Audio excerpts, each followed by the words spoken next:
capítulo 2. Nós vamos ler dos versos 13 a 22.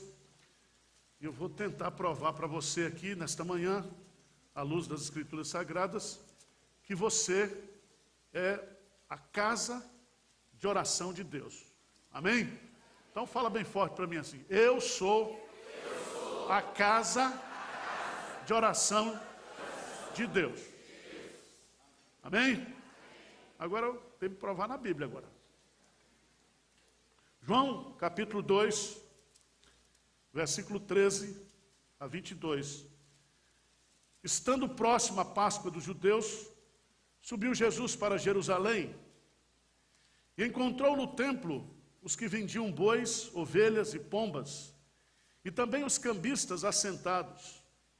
Tendo feito um azorrague de cordas, expulsou todos do templo, bem como as ovelhas e os bois, derramou pelo chão o dinheiro dos cambistas, virou as mesas. E disse aos que vendiam as pombas: tirai daqui essas coisas, não façais da casa de meu pai casa de negócio. Lembraram-se os seus discípulos de que está escrito: o zelo da tua casa me consumirá. Perguntaram depois os judeus: que sinal nos mostras para fazeres essas coisas? Lê comigo o versículo 19. Jesus lhes respondeu: destruí este santuário e em 3 dias o reconstruirei. Replicaram os judeus: em 46 anos foi edificado este santuário e tu em 3 dias o levantarás? Ele, porém, se referia ao santuário do seu corpo. Quando, pois, Jesus ressuscitou dentre os mortos, lembraram-se os seus discípulos de que ele dissera isto, e creram na Escritura e na palavra de Jesus. Vamos estudar esse texto, irmãos. Vamos entender esse texto e vamos aplicá-lo à nossa vida. Esse texto, se bem entendido, ele pode revolucionar a nossa vida de oração. A nossa vida de oração. Em primeiro lugar, nós precisamos entender qual a relação entre o templo e a oração no Antigo Testamento. Vamos abrir a palavra de Deus lá em 2 Crônicas, capítulo 6, quando Deus construiu o templo através de Salomão. 2 Crônicas, capítulo 6, versos 29 e 30.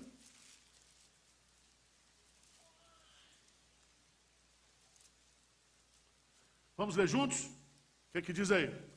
Toda oração e súplica que qualquer homem ou todo o teu povo de Israel fizer, conhecendo cada um a sua própria chaga e a sua dor, e estendendo as mãos para o rumo desta casa, ouve tu dos céus, lugar da tua habitação, perdoa e dá a cada um segundo todos os seus caminhos, já que ele conheces o coração, porque só tu és conhecedor do coração dos filhos dos homens. 2 Crônicas 7,14, vamos entender aí? 7,14, o que diz? Se o meu povo, que se chama pelo meu nome, se humilhar e orar e me buscar, e se converter dos seus maus caminhos, então eu ouvirei dos céus, perdoarei os seus pecados e sararei a sua terra. Preste atenção, vamos lá. Estarão abertos os meus olhos e atentos os meus ouvidos à oração que se fizer neste lugar. Preste atenção que o templo quando foi construído, ele foi construído para ser casa de oração. Toda oração que se fizer neste lugar. Quem estivesse longe de Jerusalém, teria que orar voltado para Jerusalém, onde estava o templo. Diz Daniel capítulo 6, versículo 11, quando ele estava na Babilônia, que ele orava 3 vezes ao dia, abria a janela e orava em direção ao templo. Templo. Dá um pulinho, por favor, lá em Isaías capítulo 56, para você entender o texto de João. Isaías, capítulo 56. Versos 6 e 7. Isaías 56, versos 6 e 7. Vamos lá, bem forte? Aos estrangeiros que se chegam ao Senhor para o servirem e para amarem o nome do Senhor, sendo deste modo servos meus, sim, todos os que guardam o sábado, não profanando, e abraçam a minha aliança. Também os levarei ao meu santo monte e os alegrarei na minha casa de oração. Os seus holocaustos e os seus sacrifícios serão aceitos no meu altar, porque a minha casa será chamada casa de oração para todos os... Preste atenção que a casa de oração, que é o templo, não é mais a casa de oração para os judeus. É casa de oração para todos os povos. Guarda isso no seu coração, na sua mente. Vamos observar que no Antigo Testamento, templo está ligado à oração. O templo é chamado casa de oração. Vai orar, ora no templo. Está fora do templo, ora em direção do templo. O templo nos ensina que ele foi erigido para oração. Vamos voltar agora para João capítulo 2. Nós temos um incidente da purificação do templo. E esse incidente ele é tão importante que os 3 evangelistas sinóticos, Mateus, Marcos e Lucas, eles registram esse fato. Mas é interessante observar que nos sinóticos, esse incidente está na última semana do ministério de Jesus. Mas o Espírito Santo usa João, e se você observar aqui, esse incidente está logo quando Jesus começou o seu ministério, logo após o milagre em Caná da Galileia. Se você me perguntar por que está aqui, eu não sei. E eu perguntei para um monte de comentarista e ninguém explica nada. Só o Espírito Santo. Mas é muito importante você entender que somente João vai fazer uma relação entre esse templo e aquilo que Jesus chama de novo templo. Veja, Jesus entra naquele templo, templo físico. Aquele templo foi desvirtuado na sua função. Aquele templo deixou de ser casa de oração e passou a ser casa de negócio. Casa de negócio. Jesus, então, faz isso que vocês leram aí. Mas veja que Jesus, ele faz um link. Um link. Lê comigo o versículo 19. O que é que diz aí? Jesus lhes respondeu: destruí este santuário e em 3 dias o reconstruirei. Presta atenção. Que santuário é esse que Jesus está colocando aqui? A igreja. Jesus vai dizer em João capítulo 4, não é nem em Jerusalém, não é em lugar nenhum, porque os verdadeiros adoradores adorarão o Pai em espírito e em verdade. O que Jesus Cristo está dizendo aqui é o seguinte: quando eu morrer e quando eu ressuscitar, ao ressuscitar, eu vou construir uma nova igreja. E essa nova igreja não será só de judeus, mas será também constituída por gentios. Se você observar bem, observe bem aí,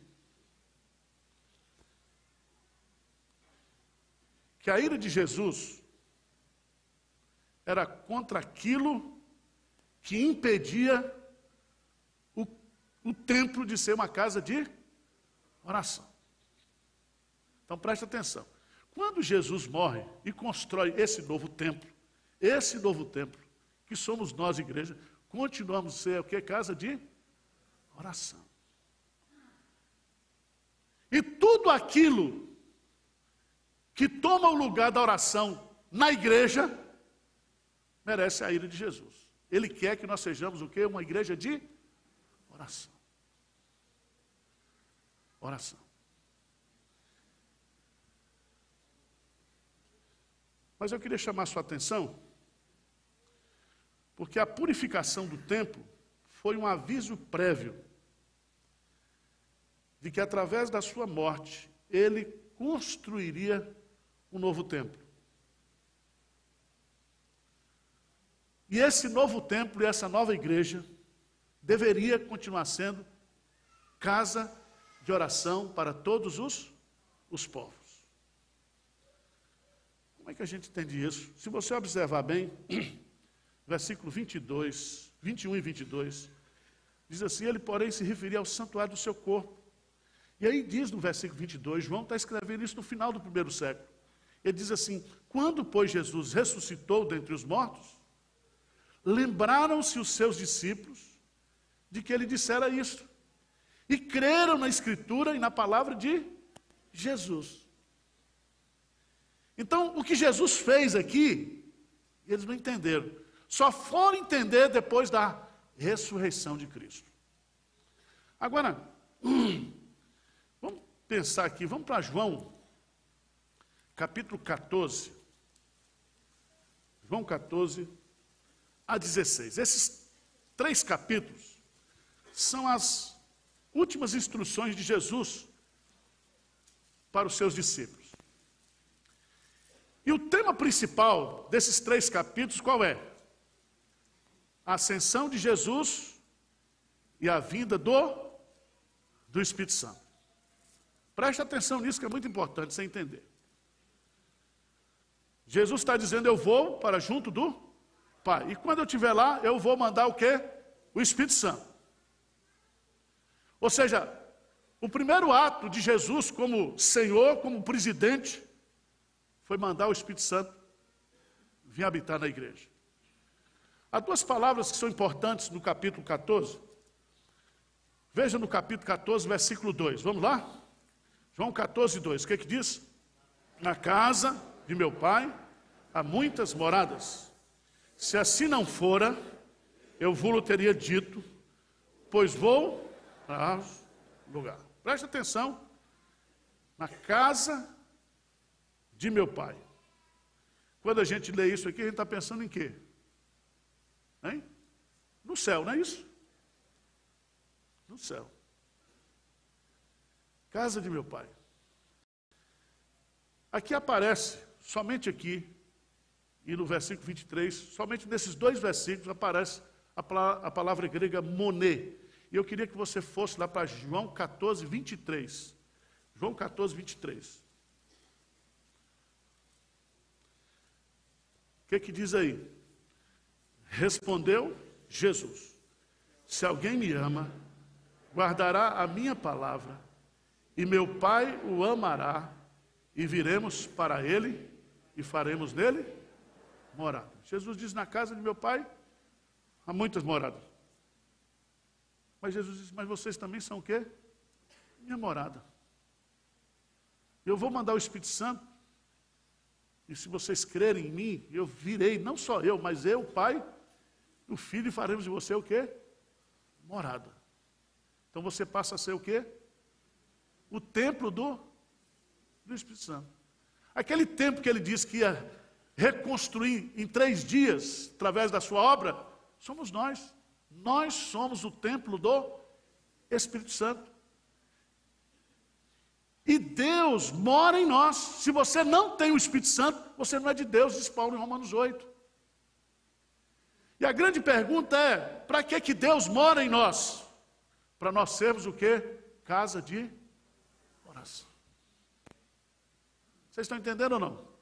Quem está entendendo diz sim aí. Sim. Pronto, está entendendo. Aí você vai entender algumas coisas que em João capítulo 14, a vinda do Espírito Santo habitando em nós está linkado com a vida de oração. Vamos pegar aqui João 14, por favor. João 14.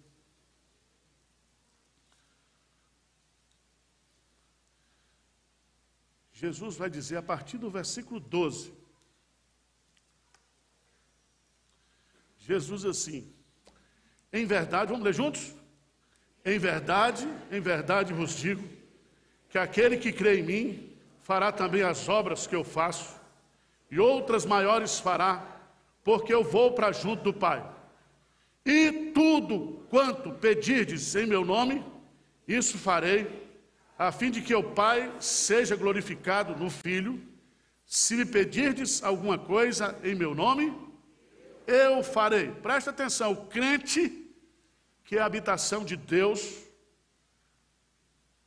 vai fazer obras maiores do que Jesus, através de quê? Da oração. Porque quando você ora, não é você que faz.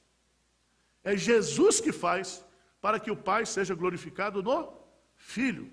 E o segredo aqui, não é que eu tenho mais poder do que Jesus, mas porque a partir da ascensão e da vinda do Espírito Santo, o Espírito Santo presente em nós, vai nos fazer orar mais. E quanto mais nós orarmos, mais faremos o quê? Mais do que Jesus. É esse o sentido do texto.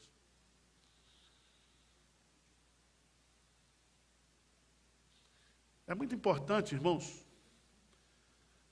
nós entendermos aqui que há uma relação entre o novo templo e a oração. Como existia no antigo templo e a oração. Lembra que quando Moisés levantou o tabernáculo, que era um protótipo do templo, termina Êxodo capítulo 40 o quê? A presença de Deus o quê? Descendo sobre o templo, enchendo o templo, o tabernáculo. Depois vai para o templo, Salomão faz oração e a presença de Deus se manifesta dentro do templo. Mas Deus não habita em templos feitos por mãos humanas. Mas o templo que foi construído pela obra de Jesus, que é o seu povo, Deus habita em nós. E nós somos o quê? Santuários ambulantes de Deus. De Deus. E aí, a principal função do templo de Deus é a oração.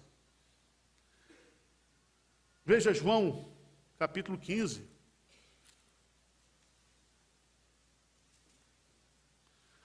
Sete e 8. Vamos ler juntos? João 15, 7 e 8, o que é que diz? Se permanecerdes em mim, e as minhas palavras permanecerem em vós, pedireis o que quiserdes, e vos será feito. Nisto é glorificado meu Pai, em que deis muitos frutos, e assim vos tornareis o quê? Meus discípulos. Irmãos, pedireis o que quiserdes, e vos será feito. Significa que eu e você, nós temos um compromisso de vida, nós temos um compromisso de identidade. O Espírito Santo foi colocado em nós para ser o nosso intercessor, porque nós não sabemos orar como convém, mas Ele nos ensina. Por isso que nós oramos no Espírito. E nós somos templo do Espírito Santo para sermos templos de oração. Vai para o versículo 16 de João 15, ele diz assim: não fostes vós que me escolhestes a mim, pelo contrário, eu vos escolhi a vós outros e vos designei, para que vades e deis fruto, e o vosso fruto permaneça. Aí, novamente, vem o negócio de oração. O que é que diz? A fim de que tudo quanto pedirdes ao meu Pai, Ele vos conceda. Agora, vamos para o capítulo 16, versos 22 a 25, a 24, 22 a 24. O que é que diz assim? Assim também agora vós tendes tristeza, mas outra vez vos vereis, o vosso coração se alegrará, e a vossa alegria ninguém poderá tirar. Naquele dia, nada me perguntareis. Em verdade vos digo, se pedirdes alguma coisa ao Pai, Ele vos-la concederá em meu nome. Até agora, nada tendes pedido em meu nome. Pedi e recebereis, para que a vossa alegria seja completa. Jesus diz assim, depois que eu ressuscitar, eu vou me revelar a vocês. Porque Jesus ressuscitado não se revelou ao mundo, só se revelou à igreja. E aí vocês vão entender. Naquele dia nada me perguntareis, porque vocês vão entender o significado do que é o seu templo. Vocês vão entender, como diz João no capítulo 2, eles entenderam e creram em Jesus, porque eles tiveram compreensão que o novo templo de Deus, a nova casa de oração de Deus, somos nós. Agora, a gente censura os fariseus e os saduceus porque fizeram da casa de Deus o quê? Casa de negócio. Aí você faz do seu corpo o quê? Estética. Marombado. Eu sou o templo de Deus marombado. Tem uns irmãos que põem em grego, tetelestai, está tudo consumado.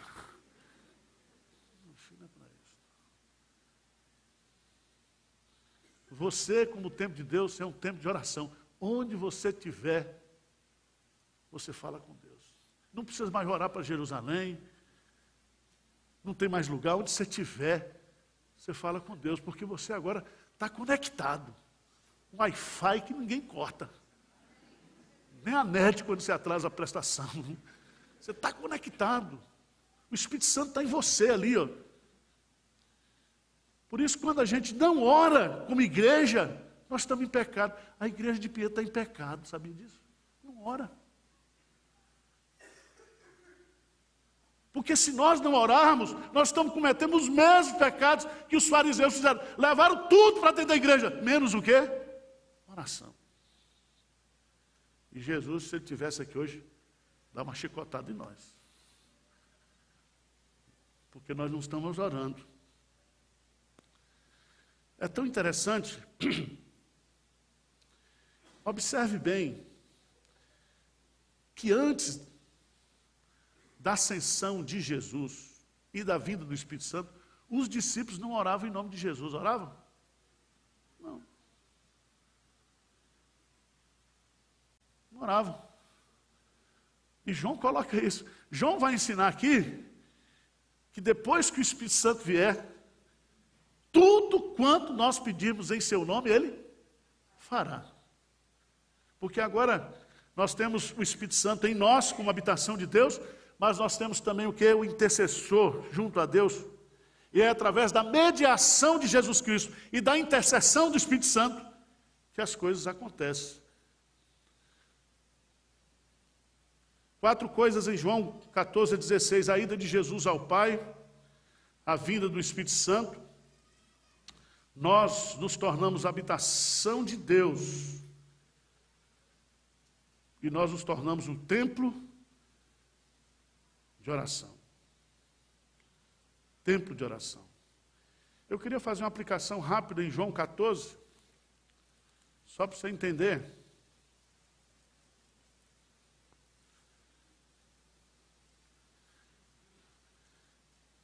Jesus disse, em verdade vos digo que aquele que crê em mim, fará também as obras que eu faço, e outras maiores fará, porque eu vou para junto do Pai. Eu queria pegar um exemplo, lá em Atos dos Apóstolos.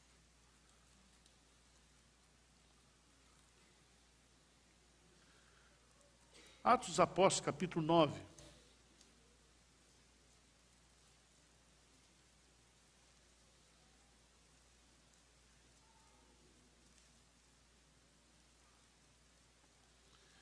veja como os discípulos aprenderam direitinho.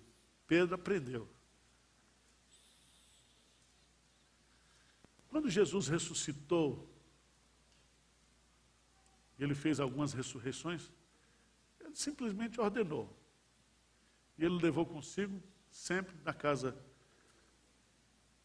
do centurião, ele levou de Jairo, Pedro, Tiago e João.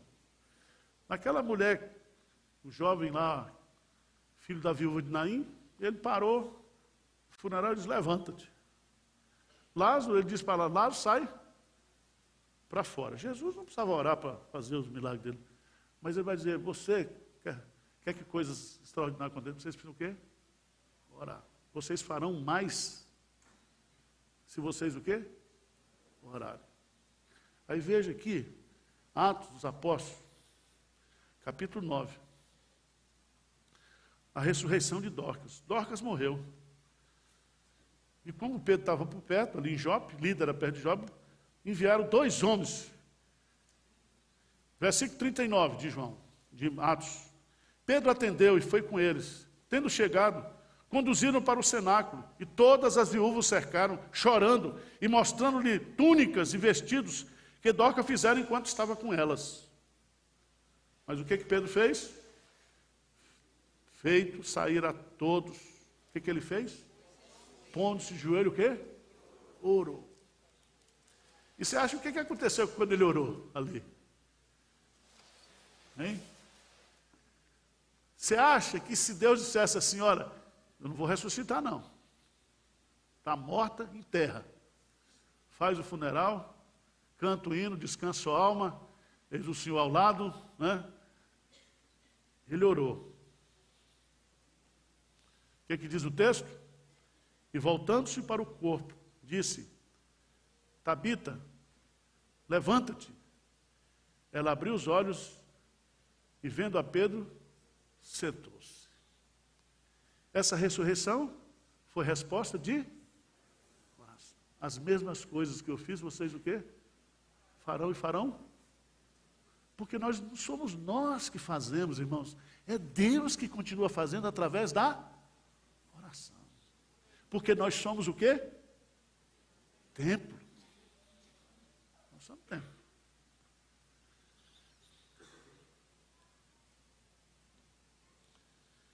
Há tantas coisas que a gente precisa aprender.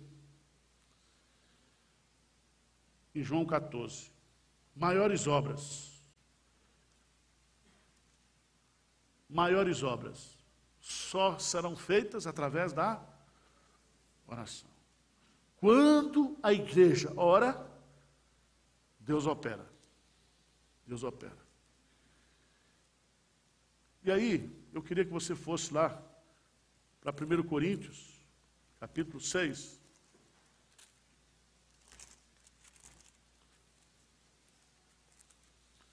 Qual é o atributo principal de Deus? Santidade. É ou não é?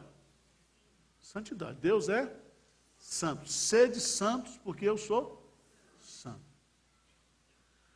O santuário é chamado no Antigo Testamento de o santo lugar. Quando Isaías ele entra no templo, Deus se manifesta e aparece lá: santo, santo, santo.